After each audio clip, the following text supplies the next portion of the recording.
Hola, ¿qué tal amigos? Soy Adrián Rueda para El Influyente TV. Fíjense que todos hemos visto que en esta época acaba de cerrar el segundo periodo ordinario de sesiones en el Congreso de la Unión y se presumieron la reforma de muchas leyes, muchas se llevaron los reflectores, pero una que es muy importante y que se le dio poca difusión es la ley laboral. Es tan importante para la economía, para los trabajadores, en fin, para todos los mexicanos, pero poco se sabe de esa ley porque nadie la sabe explicar. Es por eso que hoy hemos invitado al doctor Héctor San Román, quien ha sido legislador del PRI, quien ha sido miembro del Comité Ejecutivo Nacional de la CTM durante mucho tiempo y que es un experto en temas laborales. Y le vamos a pedir que por favor nos explique eso. Doctor, primero muchas gracias por haber venido. Gracias, bienvenido. Gracias a todo tu equipo para permitirme estar aquí con ustedes. Bueno, estás tocando un tema muy importante bajo el esquema de aquello que en algún momento un analista, un filósofo, un intelectual francés de apellido Gortz, en 1980 dijo: viene la muerte del proletariado, la muerte del movimiento obrero. Al rato hablamos más de ello. Entonces, bajo ese esquema, se ha querido decir que las normas laborales son el maná, traen una serie de beneficios que van a combatir el desempleo, la precariedad laboral, van a tener mejores condiciones en el medio ambiente. Y yo me puse a estudiar hace algunos años todas aquellas décadas de reformas laborales que se daban en la región, particularmente, o sea, en Latinoamérica. Y curiosamente México era uno de los países que no había entrado en ese juego. Y entonces visité los países, visité organizaciones sindicales, estuve en contacto con ellas y yo les preguntaba cuáles eran los beneficios de esas reformas laborales. Y no se encontraron. O sea, no hay beneficios. Persistió el desempleo, persistió la pobreza, persistió la desigualdad. Y en muchos casos se profundizó la desigualdad. Entonces, ¿qué quiere decir? Que fueron 4 décadas de reformas laborales que no trajeron ningún beneficio para el bienestar de la clase trabajadora. Bueno, todas las reformas llamadas estructurales y particularmente las laborales tienen un fin: satisfacer los caprichos del mercado. Vamos a desregular las normas laborales, vamos a abaratar la mano de obra, vamos a facilitar el despido de los trabajadores, etc. Entonces, ¿cuáles son esos beneficios? Entonces, ahora que escucho las notas de alegría de la publicidad sobre la reforma laboral, particularmente de los legisladores, entonces ellos hablan de algo particularmente generoso, magnífico, y yo me pregunto, ¿ellos habrán estudiado los antecedentes de las reformas laborales en el mundo? Voy a irme más acá. En 2008, más o menos en septiembre de 2008, con todas las travesías que hizo Lehman Brothers con las hipotecas basura, inició una crisis económica financiera mundial. Bueno, ¿qué pasó con Grecia? ¿Qué pasó con Portugal? ¿Qué pasó con España? ¿Qué pasó con Francia? ¿Qué pasó con Reino Unido? ¿Qué pasó con todos esos países que prácticamente les pegó muy fuerte esa crisis económica financiera? ¿Quién pagó los platos rotos de eso? Los trabajadores. Los trabajadores, porque en esos momentos se redujeron los costos laborales. En esos momentos incluso, a mí me tocó ver el suicidio en Grecia, el suicidio de un trabajador ante el Parlamento, en donde dijo: a mí no me van a obligar a ir a buscar la comida al basurero. O como con mi pensión o pago mis medicinas. Y ahí se suicidó. Entonces, no es el único suicidio, hay suicidios de por presiones laborales, por estrés laboral, por la amenaza del desempleo, etcétera, que podemos hablar largo y tendido de ello. Oye, doctor, a ver, tú dices que no es hasta donde entiendo yo lo que dices, esta reforma laboral no trae cosas nuevas. ¿Qué es lo que cambia entonces de lo que existía en la ley laboral y bueno, de lo nuevo? Porque también tengo entendido que son presiones para el Tratado de Libre Comercio, para la firma. Si no se hacía esta reforma, pues no firmaban el tratado, ¿no? ¿Qué es ¿Cambian algo? Así con peras y manzanas, pues, para los que no tenemos esto había y esto es lo que viene. Pues, ¿en qué puede cambiar? ¿En que se registren los contratos colectivos? ¿En qué puede cambiar? ¿En que haya voto libre y directo? ¿Cuál va a ser para elegir sí, ¿cuál va a ser el salario? ¿Cuál va a ser el salario de los trabajadores? ¿Cuál va a ser el beneficio en el campo del bienestar y en contra de la desigualdad de la clase obrera? La reforma laboral. Eso es lo que a mí me gustaría saber. O sea, no va a haber eso que ellos dijeron. No va a haber un beneficio. Es que hasta ahorita, hasta este momento, a pesar de décadas de reformas laborales, la precariedad salarial y la precariedad en el trabajo ha profundizado sus raíces, no las ha eliminado. Están por desaparecer. O sea, para irnos a las reformas, no hay que sentarse nada más en la cuestión nacional. Hay que remontarse, hay que escarbar en todo lo que pasa en el mundo del trabajo. Y el mundo del trabajo es un universo que representa más de 3,000 millones de trabajadores. Sí, me imagino. Pero bueno, ese mundo es complejo. Muy complejo. Aquí en México, que finalmente es la reforma, yo obrero, ¿qué gano con esta nueva ley laboral? ¿Nada? ¿Cuál? Con esta reforma, ¿qué ganan los obreros? ¿Puedo elegir a mis líderes? Sí, pero ¿eso le beneficia realmente al trabajador? No sé, pues tú eres el experto. El trabajador informal, por falta de oferta de mano de obra formal, ¿se va a beneficiar? ¿Se va a combatir realmente el trabajo informal? Que eso va a beneficiarle tanto a él como al ingreso fiscal para el Estado. ¿Qué van a hacer todos esos millones de subempleados o del mercado informal en 3 o 4 décadas? ¿Dónde van a estar sus pensiones? ¿Dónde va a estar su subsistencia? ¿Quién los va a atender? Los va a atender de las enfermedades crónico-degenerativas. Y ya lo estamos viendo, porque el empleo informal no es reciente, lleva también sus décadas.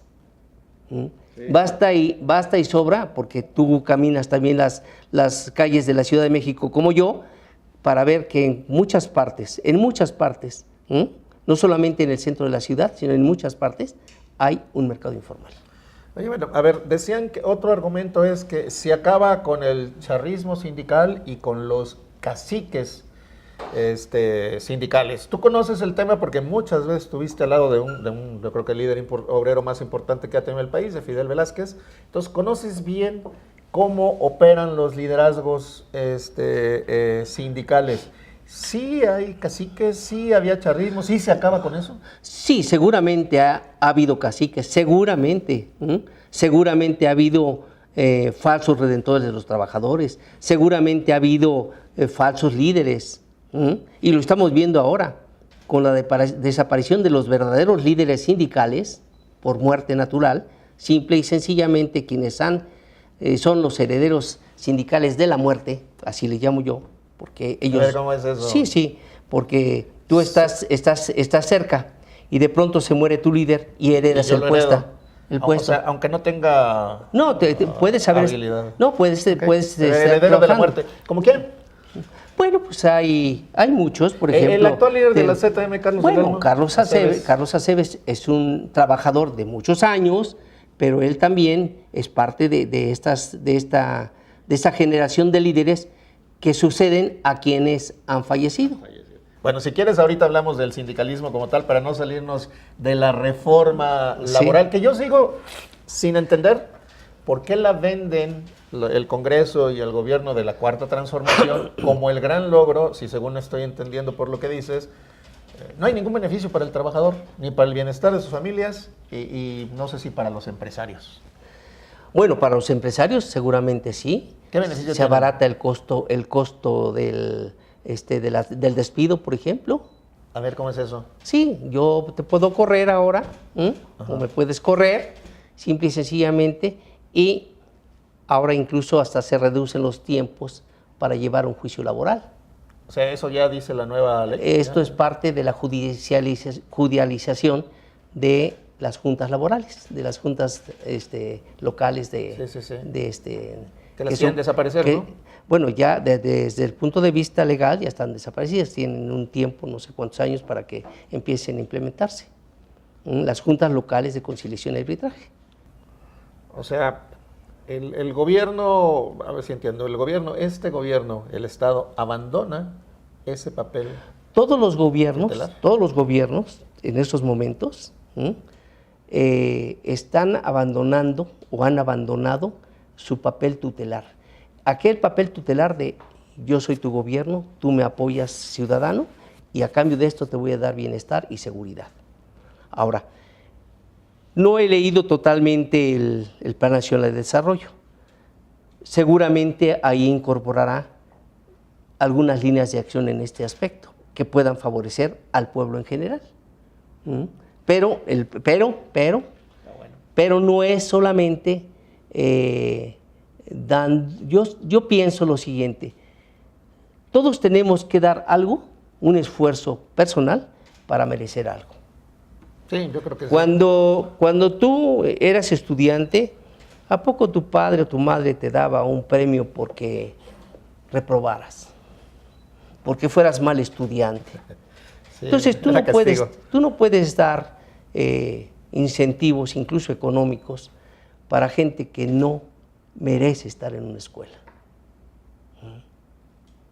Entonces, a mí me preocupa mucho la precarización del salario, la precarización del trabajo, porque los trabajadores, después de 30 años de aportar a la seguridad social, su pensión será simple y sencillamente precaria. Oye, Doc, a ver, otro tema. Recientemente el presidente de la Coparmex acaba de sugerir que incluso estaría bien un salario mínimo de 300 pesos, que ya es buen salario para un trabajador. ¿Tú sí lo ves factible? ¿Estarías de acuerdo? ¿Crees que sea posible? ¿O también está blofeando? En todas esas situaciones en el campo de la igualdad hay mucho de utopía, y la economía debe dejar de regirse por utopías. La economía, y hablo de mi país, debe de regirse bajo realidades. Si la realidad es que el trabajador gane eso, la realidad económica del país es que pueda ganarlo, que lo haga. Sería un gran avance. Pero lo proponen los patrones, Sí, no los obreros. Eso es lo dramático, o lo paradójico. ¿Está blofeando el líder de la Coparmex o realmente sí se puede? Yo siento que no lo conozco a él, siento que es una persona responsable, pero me extraña que un dirigente empresarial, y seguramente él en sus empresas ya estará instrumentando esos beneficios económicos para el grupo de trabajadores que tiene en sus empresas. O quiero decir que esas empresas serán las de mejor remuneración de la mano de obra. Pero ya generalizarlo, pues tendría sus asegúnes. A ver, para este tema de la reforma laboral, entonces el gobierno, el Congreso, ¿están dando a tole con el dedo a la población con esta reforma? Bueno, yo no apostaría por esa expresión. Yo apuesto que si en realidad le apuestan por la justicia social, deben de apostar por sacar del precariado a la clase trabajadora. Pues se supone que así van a salir. Y esto tiene que hacerse no nada más de parte del gobierno, tiene que hacerlo proponerlo los dirigentes sindicales. Yo apuesto, Adrián, ellos dicen, no, es que vámonos al debate. Yo no apuesto al debate. En el debate es la confrontación. Yo apuesto por la dialéctica. En la dialéctica tú razonas, tú piensas y tú concertas. ¿Qué hacíamos nosotros en mis tiempos con don Fidel? Veíamos un problema, nos encargaban estudiarlo, analizarlo, hacer un documento y presentarlo al presidente de la República. En un plan respetuoso se decía que era lo que pensábamos. Hoy no se hace así. Hoy ni siquiera hubo prácticamente interlocución fuerte de la clase trabajadora. Antes teníamos en el legislativo 50 legisladores y de mayoría. Hoy no tenemos, yo dudo que tengamos uno de mayoría. A ver, Doc, ya que entras eso porque me interesa ese tema. A ver, tú dices que esta ley no beneficia al trabajador, que no se le considera en sus futuras prestaciones, que le perjudica.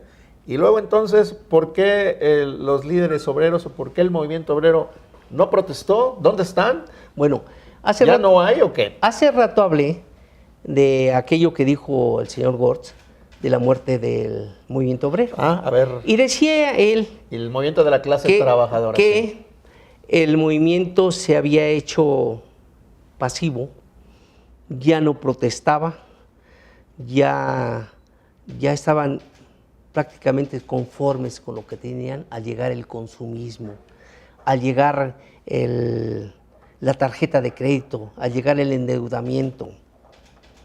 Y entonces, él dice, va a terminar el movimiento obrero. Y sin embargo, el movimiento obrero siguió creciendo. De lo que él dijo a la fecha, han crecido más de 300 millones de trabajadores en el mundo del trabajo. Bueno, pero eso no es el movimiento obrero, son trabajadores, alguien tiene que trabajar. Pero ¿no? en lo que sí se equivocó, es que ya no hay esa inquietud, esa rebeldía de los trabajadores, no solamente para sacudirse de los malos líderes, sino para sacudirse de las condiciones de injusticia en que viven. A ver, Doc, tú que viviste épocas, la época de oro del sector obrero con don Fidel Velázquez, ¿no es penoso ver a los líderes reunidos en Palacio Nacional de chile, de mole y de manteca a escuchar una reforma en la que ni siquiera los dejaron participar con el presidente que van, digo con todo respeto, Carlos Cebes del Olmo hasta en silla de ruedas fue ahí a representar a la CTM? Que pues en una de esas ya va a dejar de existir, ¿eh? No es penoso, ¿tú qué sientes como líder de antaño ver ahora eso? Hablar de antiguos compañeros no es agradable. Bueno, yo hablo de él porque no fue mi compañero, pero no deja uno de sentir cierta inquietud, cierta molestia. Traduce. ¿Decepción? ¿Enojo? No decepción, sino irritación. La irritación social que incluso ves en muchas partes de los trabajadores cuando ven que no les alcanza su salario. A ver, esa otra. Si yo fuera obrero, sindicalizado, y veo a mis líderes ahí sometidos, pues pierdo esperanza, ¿no? Claro que sí. Entonces claro ya no hay sí. esperanza para los obreros con esos líderes. Me vuelvo a remontar a lo que dijo Gortz. En lo que sí acertó es que dijo que se había quitado ese prurito por defender sus intereses, por defender su clase, por la unidad, por la solidaridad. Ahí sí estuvo totalmente. Bueno. Ya hoy no veo esa solidaridad. Entonces ya no veo esa unidad. ¿Ya no hacen falta los líderes sindicales? Bueno, primero yo apostaría por buscar un líder. Los hay. ¿Ah, sí? Los hay. ¿Tienes algún nombre en la cabeza como quién pudiera ser? A ver, sí podría decir uno en este momento. Él es dirigente de una confederación sindical antigua, quizá la más antigua, pero como le tengo mucho afecto van a pensar que soy parcial a estas situaciones. Sí lo hay, definitivamente. Hay otros que son mercaderes, hay otros que son mercenarios, hay otros que son falsos redactores. No, pero ¿qué podría decir? Yo podría pensar. Bueno, yo te los digo. Yo podría pensar. ¿Cuál es la diferencia de la clase trabajadora del siglo pasado y la de estos 18 años del siglo XXI. Hay una gran diferencia. Los líderes que se forjaron en el siglo pasado fueron verdaderos trabajadores, verdaderos hombres de lucha, verdaderos organizadores, verdaderos hombres que llegaron a las masas. Hoy difícilmente llegan a las masas. No hay discurso. ¿Qué discurso le pueden llevar a la clase trabajadora? De aliento. ¿Cuál? Vamos a luchar, ¿por qué? Por una contratación colectiva en donde no me den más que aquello que se establece bajo las condiciones financieras, económicas de Hacienda, o incluso los que dictan los organismos financieros internacionales. No, bueno, ¿Cuál es el discurso? Entonces, vuelvo a decir, hace falta un líder. A ver, te pregunto, ya que tú no quisieras nombres, te voy a decir, si no quieres contestar, ya tú me dirás. Víctor Flores, del sindicato de ferrocarrileros, que ya ni ferrocarriles hay, que vive como rey paseándose con sedecanes en los restaurantes. ¿Qué daño o qué beneficio le hacen al movimiento sindical? Bueno, el mal ejemplo. O sea, a ver, tú eres un trabajador que difícilmente tienes para transportarte a tu casa, que a lo mejor lo poco que tienes te lo quitan en el transporte colectivo. Y de pronto ves que tu dirigente o un dirigente sindical hace gala de ostentación y derroche. Pues yo pienso que es un mal ejemplo. ¿Y por qué persiste? ¿Por qué sigue? Con esta ley puede, digamos, salir, caer. Bueno, se están dando muchos movimientos. Quizá algunos, si logra evadir el movimiento obrero a esos falsos redentores, pudiera surgir realmente un verdadero líder que defienda los intereses legítimos de la clase trabajadora. Es que, bueno, está lleno de eso. El movimiento, es mi opinión, seguramente la tuya no será. El movimiento obrero está completamente desacreditado. O sea, uno piensa, líder obrero rico, explotador de sus compañeros trabajadores. ¿Es así? Mira, líder, Adrián, en este mundo actual, los gobiernos han perdido credibilidad. Con razón. Los partidos políticos han perdido discurso, han perdido representatividad. Y lo peor de todo, que ante ese disgusto social, de pronto los partidos de una izquierda que se quedó ya sin discurso a nivel internacional, de pronto es rebasada fácilmente por gobiernos de ultraderecha. Eso es bueno para aterrizar en lo de los líderes sindicales. Los líderes sindicales tampoco tienen credibilidad. La sociedad actual, la sociedad está cansada de que le tomen el pelo, está cansada de que le mientan, está cansada de que lo tomen simple y sencillamente como barricada para hacer sus caprichos o como escalón para subir a peldaños en donde ellos se van a aterrizar en un puesto o para enriquecerse. Es que los líderes sindicales siempre, no digamos que se venden, acuerdan con el gobierno en turno. Un ejemplo, por ejemplo, es la CTM, que casualmente se empezó a debilitar cuando el PRI cayó, porque estaba muy ligada al PRI. CTM, PRI, de hecho, el sector obrero, CTM, ¿no? En el PRI. Sigue pasando, porque ahora que sí se siguen vendiendo, es que no tienen buena fama, Doc. Ya sé que no te gustan los comentarios. Hace rato, no, es que... Mira, pero no tienen buena fama. No tienen buena fama, pero mira, hace rato dijiste algo muy importante y no quise interrumpirte. Dices, Héctor San Román fue legislador por el PRI, y de acuerdo. Para mí el PRI, sus documentos básicos de ese momento, sus estatutos, eran muy importantes. Yo fui de joven a registrarme al PRI, no me llevaron, yo fui. Fui diputado y fui un diputado que nunca faltó, fui un diputado que participó en las comisiones que le tocaron y fue un diputado que cuando no le gustaron algunas cosas dijo que no le gustaban. Bueno, pero ese PRI que yo conocí ya no existe. precisamente por todas esas cosas que estamos diciendo, porque la gente está cansada de vivir en la pobreza y de que sus hijos o su descendencia esté marcado por la desigualdad. Una desigualdad que no tenemos cómo controlarla. Ahondando en lo que tú dices, porque son preguntas que debo yo de responder. Mira, en este momento, a partir de 2000 a 2015, hubo unos objetivos del milenio. Y uno de los puntos fundamentales era combatir la pobreza.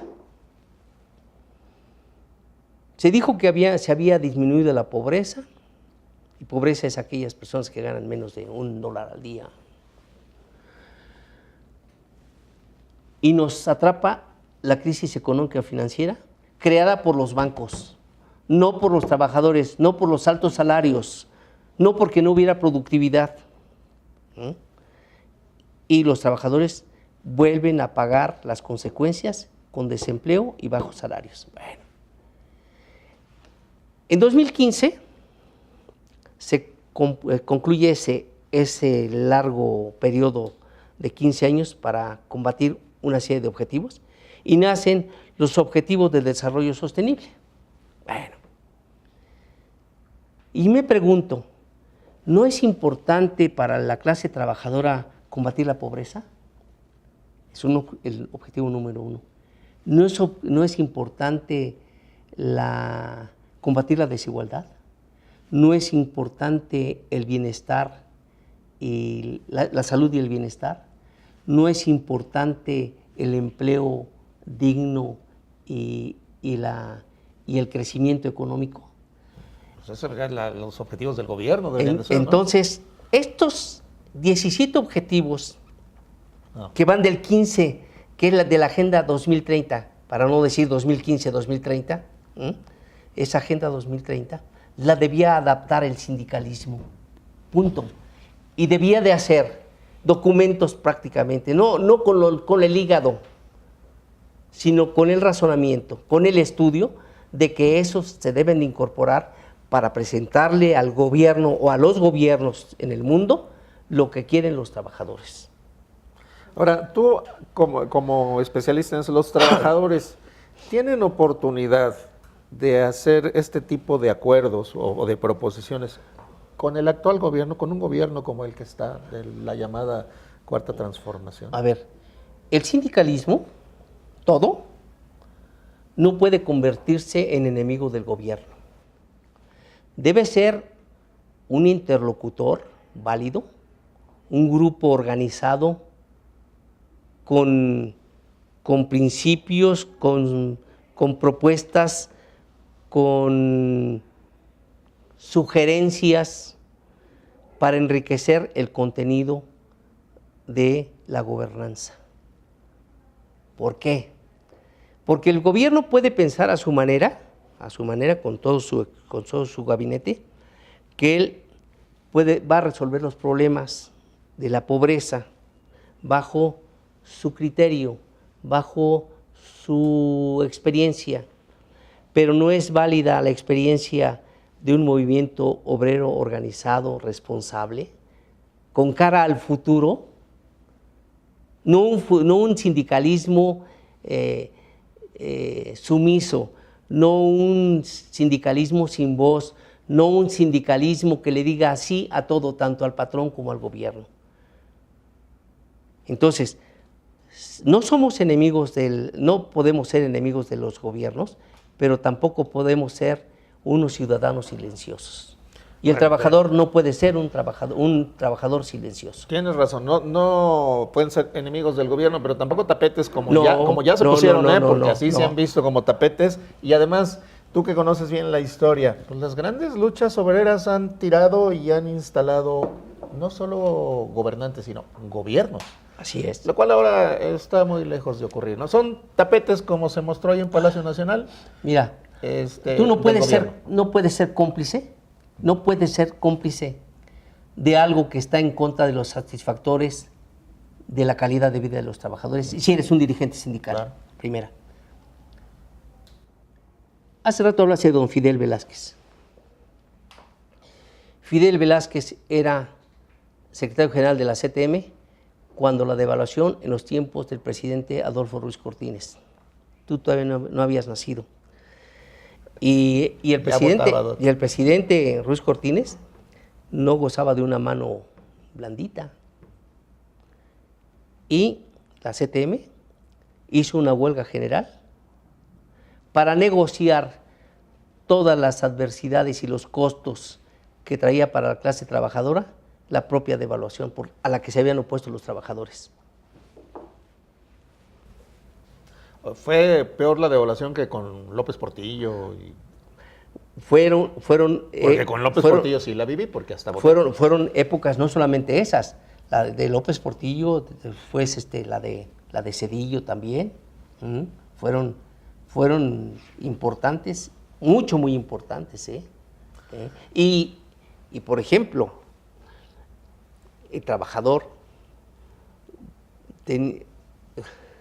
tenía para pagar la pecera y al día siguiente ya la habían subido. Sí, claro. Formaban las filas en la gasolinería porque de repente se duplicaba el precio y tenías que llenar porque a partir de mañana ya te cuesta el doble. Sí. Oye, bueno, como dijera el Chapulín Colorado, si yo fuera obrero, ¿y ahora quién podrá defendernos? Ya no hay líderes, gente, por ejemplo, como tú o tu generación, o gente comprometida. Ya no tienen remedio los trabajadores ya. No, porque así como piensas el panorama y con los líderes que hay, pues ya ni para qué moverle, ¿no? Mira, don Fidel creó una organización de profesionistas al servicio de los trabajadores, en las cuales yo me encontraba. Eso desapareció. ¿Cuál era nuestro papel? Había economistas, había abogados, creo que el único médico era yo. Pero todos teníamos una inquietud social. Y esa inquietud social se alimentaba por servir. Nunca fue alimentada por la codicia, Adrián. Dicen que así era don Fidel, ¿no? No era codicioso. No, don Fidel no. Te comenté hace poco, ¿no? A su muerte, don Fidel Velázquez no tenía $1 millón en su cuenta después de haberse perpetuado robando y vendiendo, como decían, y ya te conté también la anécdota de las acusaciones que se le hacían. Sí, bueno, eso lo decíamos, pero dijera don Carlos Jan González que un político pobre es un pobre político. Si nomás se quedó con $1 milloncito, bueno, pues. ¿Cómo se llama? La riqueza también está en el pensamiento, no solamente en lo material. Sí, pero bueno, ahora ya traducido para otra vez volver a aterrizar con la actualidad. Esta reforma laboral en nada beneficia a los trabajadores. ¿Así lo concluimos? A ver, le falta mucho. No, ¿le beneficia o no? Le falta mucho a todas las reformas. Todas las reformas laborales, todas las que conozco, han sido nefastas. Las reformas laborales en el mundo han sido nefastas para el mundo del trabajo. Punto. Esta no puede ser la excepción. Okay. Es nefasta para el mundo del trabajo. Fue para satisfacer un poco la presión por el Tratado de Libre Comercio y ya para sacarse un pendiente más, ¿no? Pero entonces, como trabajadores, pues... Bueno, pero es que bajo ese esquema, yo leí y escuché gentes que dijeron que con eso se les daba el satisfactor a quienes se oponían a la firma del Tratado Comercial. ¡Ah, caramba! Entonces, ¿es para servir al patrón? Parece que sí. Parece que sí. Entonces, ¿por qué no los satisfactores siguen siendo en un estado de bienestar para la clase trabajadora? Tendría que ser, pero no lo es. Oye, esta ley ya con esto se equipara a la de Estados Unidos y Canadá. Digo, quizá la conozcas porque eres estudioso, porque son los países con los que vamos a firmar el TEMEC. ¿Cuál ley federal de trabajo tiene no lo sé, los gringos? ¿No tienen? Entonces, ¿qué tanto alegan si no tienen? Miren, la AFL-CIO fue una central, y es una central obrera muy importante, muy importante. Vaya que sí, con líderes muy pero fuertes. llegó a tener el 40% de afiliados sindicales, y después de todas las crisis se redujo hasta el 17 o el 20%. La afiliación sindical ha estado disminuyendo. A ver, entonces los gringos piden lo que no tienen. ¿Y los canadienses? Pues los canadienses tienen la CTC, por ejemplo, es una buena organización sindical, muy apegada al laborismo, muy apegada tienen verdaderos estudiosos, por ejemplo, de las condiciones del trabajo y muy especialmente en las condiciones de salud y medio ambiente del trabajo. Oye, Doc, a ver, déjame hacerte una última pregunta por mi parte y ahorita ya si quieres cerramos con un tema que te interese. Los trabajadores, los obreros de este país, ¿pueden confiar en el presidente, en que los va a proteger, en que los va a ayudar, en que les va a dar bienestar como promete, o se los está cotorreando? Concretamente contesta. Aquí en esta situación, a lo que te dije, el sindicalismo debe de aportar sus razones para que los trabajadores crean en el gobierno. El sindicalismo no puede convertirse en un enemigo a ultranza sin razonar. Y el sindicalismo debe de convertirse en un verdadero interlocutor real entre la clase trabajadora y el gobierno. Por eso, vuelvo a decir, ¿dónde está el líder? Pues no lo hay, pero ya como buen priista me diste otra vez la vuelta. No, pero yo ya no soy priista, yo no soy priista. Bueno, pero fuiste, lo aprendiste bien. Oye, bueno, a ver, me diste la vuelta. Tú como obrero, como trabajador, ¿confiarías en tu presidente que te va a llevar a buen camino, que te va a dar bienestar a ti y a tu familia, que te va a cumplir lo que te prometió en campaña? A ver. Se apuesta por un objetivo. Y ese objetivo no puede ser solamente tu bienestar personal, sino el bienestar del país. Yo en lo personal, apostaría, pero reclamaría al gobierno que haga el mayor esfuerzo para sacar a México de ese estado de crisis que ya aquí en una conferencia que tuvimos aquí ya lo dijimos, estado de crisis en que habíamos caído en el sexenio anterior.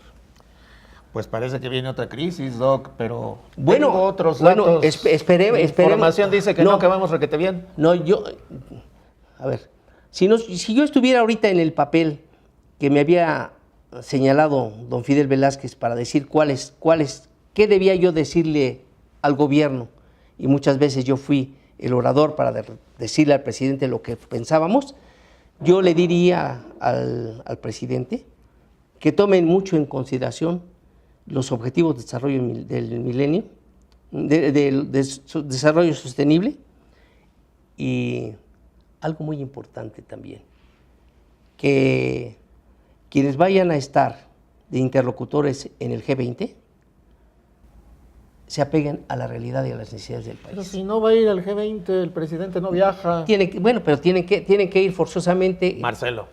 Bueno, no nada más, porque generalmente ahí están los jefes de Estado y de Gobierno.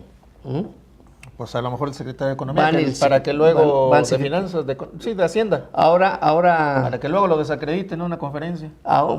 Si están preparados, no los van a desacreditar. No, bueno, ya los desacreditó. Sí están preparados. Tú los con Arturo Herrera, Carlos Ursúa, donde dicen no vamos a crecer. Yo tengo información que sí vamos a crecer.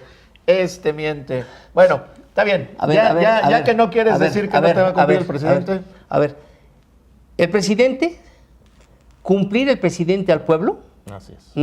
Va a requerir esfuerzos muy importantes y concertaciones muy inteligentes. Y las concertaciones no se pueden hacer con el hígado, se tienen que hacer con la razón. Eso es todo. De acuerdo. Porque no podemos buscar enemigos electorales, no podemos buscar enemigos en los grupos que no piensan igual que nosotros. Oye, Doc, ya para cerrar, no son obreros, pero son trabajadores. La burocracia, mucha burocracia, y trabajadores en general votaron por Andrés Manuel López Obrador y ahora los están corriendo. ¿Qué esperanza pueden tener los burócratas? ¿Tú conoces a los líderes de la burocracia también, de los sindicales? Conozco a muchos dirigentes sindicales. Si fueras trabajador del gobierno, ¿qué esperarías también? Del gobierno. Sí, burócrata. Mira, me hablaron varios amigos que perdieron su trabajo, que tenían direcciones, que tenían subdirecciones, que habían llegado antes de que se tomara posesión a pedir que abandonaran sus puestos. La mayoría de ellos eran trabajadores de confianza. Todo trabajador, aunque sea de confianza o eventual, tiene derechos.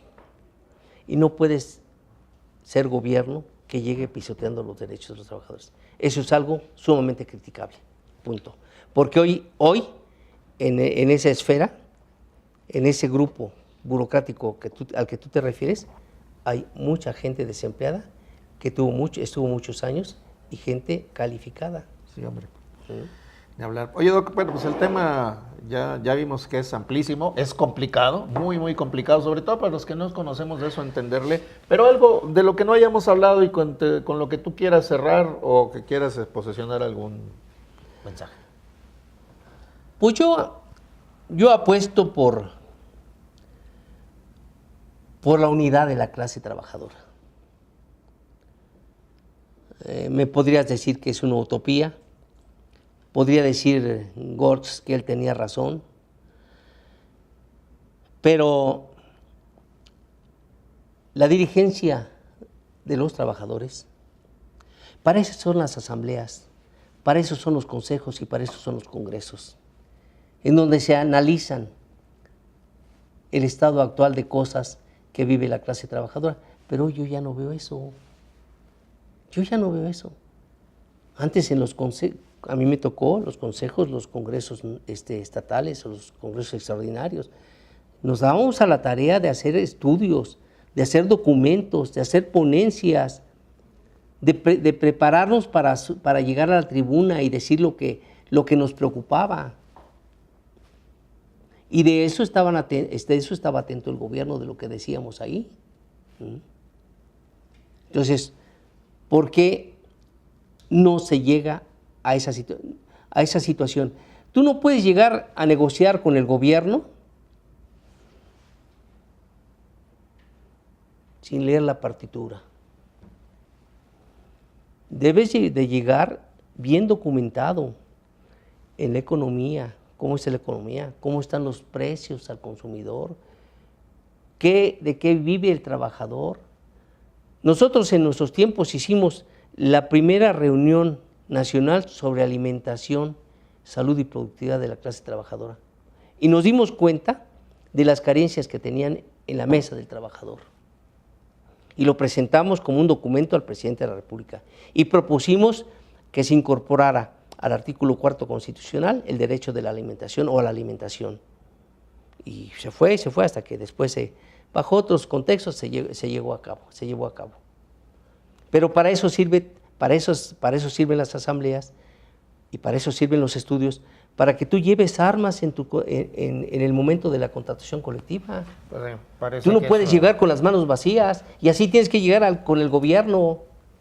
Pues parece que eso ya se acabó, Doc. Oye, ya tendremos oportunidad de ampliar este tema, lo sabe que conoces muchísimo. La verdad que muchísimas gracias por haber aceptado la invitación, doctor, por darnos tus puntos de vista.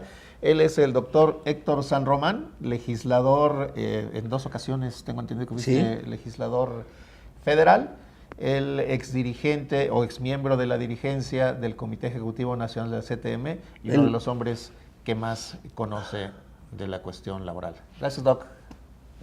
Gracias a ti, gracias a todo tu equipo y espero que este mensaje, como tú dices, esto tiene tantas raíces y tiene tanto de qué hablar.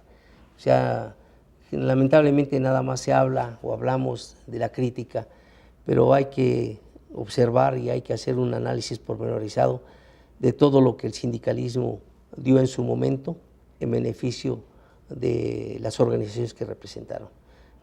Vuelvo a decirte, hubo un periodo glorioso de la contratación colectiva, pero después hubo de ahí en adelante un periodo ¿qué pudiéramos decir? Que no fue ni siquiera de solvencia económica, sino de un gasto irracional, en donde la gran mayoría de las gentes y los países, y otra de las cosas que tenemos que hablar quizá algún día, es del endeudamiento. El endeudamiento que siempre de los países, que siempre va en detrimento de la clase trabajadora. Y el que paga los costos, para que lo acepten en los dictados de los organismos financieros internacionales. Es decir, nosotros tenemos buenos trabajadores, jóvenes, y además no cobran caro. Bueno, ojalá que eso se acabe. Gracias otra vez, Doc. Muchas gracias por haber estado acá.